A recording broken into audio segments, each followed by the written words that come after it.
For those of us growing up in the 90s, the Sega Game Gear was a very iconic handheld system. It did things the Nintendo Game Boy couldn't do. It had a front-lit screen, it had a full-color display, and it had, well, terrible battery life. But besides that, the Game Gear was sort of a cultural phenomenon. A lot of people were excited about Sega, and of course Sonic the Hedgehog, so people were looking forward to Sega's answer to the Nintendo Game Boy. But when you talk about the Sega Game Gear, it seems like most people talk about the actual system itself instead of the games on the system. Like, sit there and tell me 5 games on the Game Gear that you really enjoyed. Many people can't do that. It's more about the impact that the system itself made. Of course, the Sega Game Gear was a somewhat success. It sold over 10 million units worldwide, but really not many people talk about the actual games. Well, that's where I come in, because today we're doing a hidden gems video. That's right, folks. We are going retro again on this channel. That is something I hear a lot of. Where are the retro videos? When are the retro videos coming back? Well, here is a retro video for you guys. So make sure you guys share this video around, hit that like button and comment on it so I can see that you guys do want more of these retro style videos from me.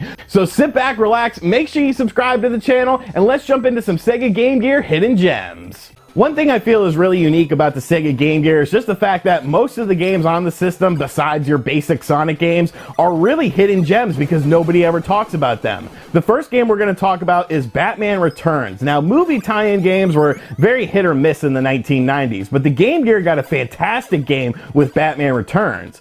It was of course based on the hit film starring Michael Keaton, Michelle Pfeiffer, and Danny DeVito, and Batman Returns has you playing as Batman trying to thwart Catwoman and Penguin from running rampant in Gotham City. The game does a fairly good job of emulating the movie, with very familiar locations throughout the film shown in the game. The graphics in the game are stellar for a Game Gear game, with large sprite-based characters and some pretty detailed backgrounds as well. The gameplay in Batman Returns is the real star of the show, though. The game offers multiple branching paths to choose from, with one path being easier than the other, and the other path having a heavy emphasis on platforming. The platforming in the game is done by Batman's grappling hook, which he uses to traverse areas, climb higher, and avoid pitfalls. Combat in the game is pretty standard, with Batman using batarangs to take out his enemies.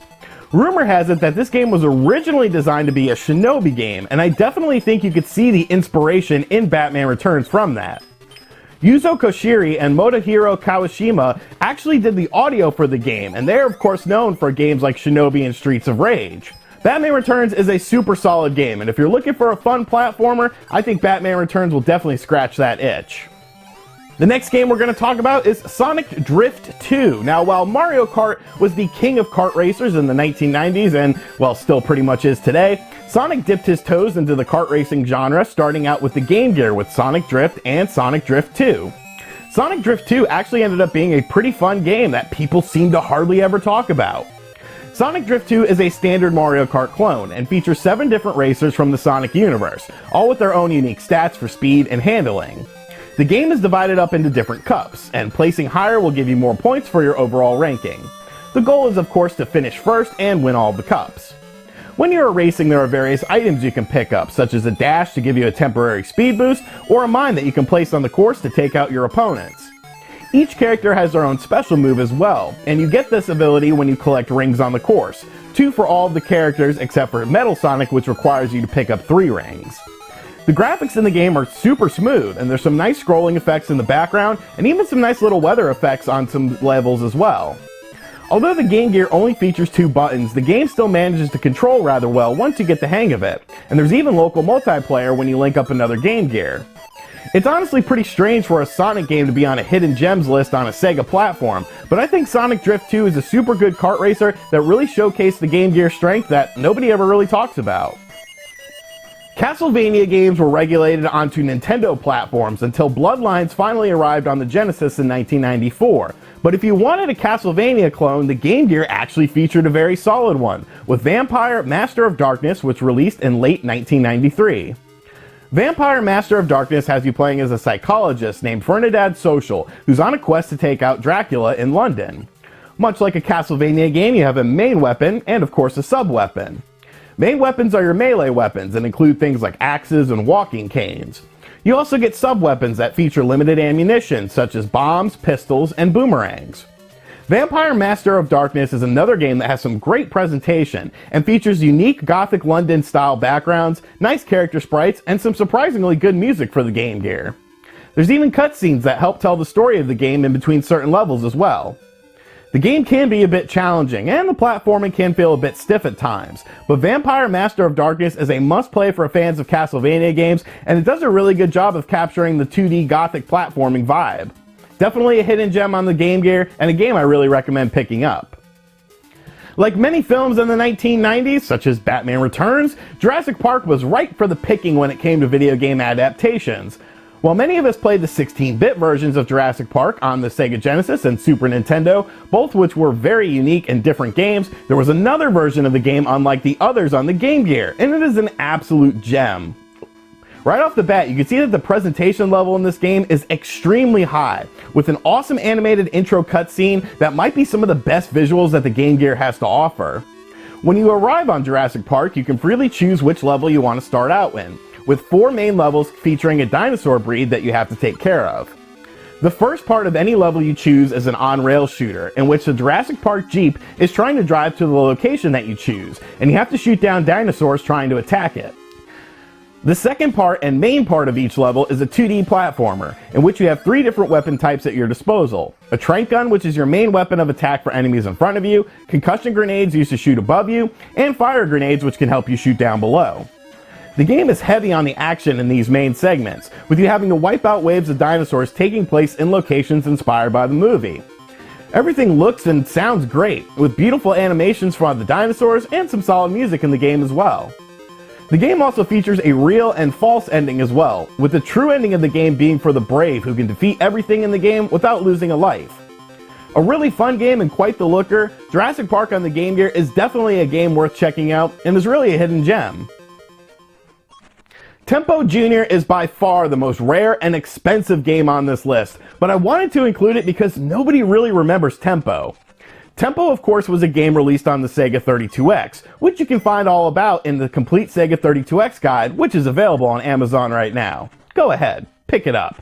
But a sequel was also released for the Sega Game Gear called Tempo Jr.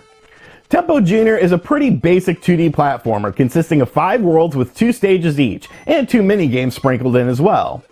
You're a grasshopper and you kick and stomp and shoot musical notes at your enemy. The game is admittedly pretty easy and was probably designed with a younger audience in mind, but the reason I wanted to mention it on this list is because of the graphics in the game. The game is arguably the best looking game on the Game Gear when it comes to animation and sprite work, and I honestly feel like this could have passed for an early Sega Genesis game.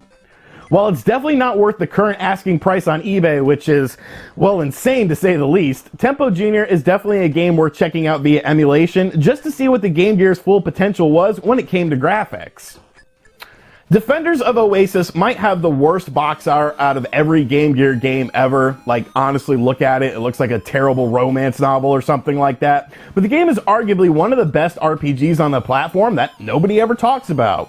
Defenders of Oasis has you playing as a prince of a region named Shanidar, which is currently being attacked by an evil named Aramin, who was sealed away years ago but has since returned. Defenders of Oasis is a pretty standard turn-based RPG, in which the prince that you play as ends up being joined by 3 other characters, but the combat system in the game is a bit unique.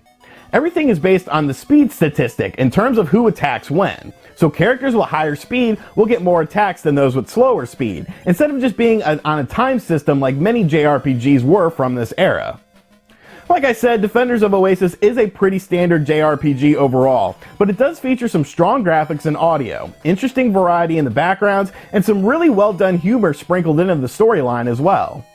The game is available on the Nintendo 3DS Virtual Console and is rather cheap, so if you're looking for a solid JRPG experience from the Game Gear that you probably missed out on, Defenders of Oasis is definitely worth checking out. As you are probably well aware of, I am a fan of Garfield. Garfield Caught in the Act released on the Sega Genesis and the Game Gear, but instead of just being a simple port of the Genesis game, the Game Gear version features a bunch of different levels that were actually exclusive to this version of the game. The premise of the game is simple. Garfield gets sucked into his TV and must escape, and finds himself in levels based on various TV shows he was watching. The game is a pretty standard 2D puzzle platformer, in which you solve light puzzles sprinkled in the levels with the ultimate goal of making it towards the end of the level intact. The level variety in the game is good though, with jungle themes, ice themes, a graveyard, and much more. Enemies are also indicative of the area that you are in as well. Garfield himself looks fantastic and animates very smoothly, and the music is acceptable as well. It's not a real memorable game, and I honestly do prefer the Sega Genesis version, but I do think Garfield Caught in the Act on the Game Gear is worth checking out for platforming fans because, well, I mean, it's a hidden gem.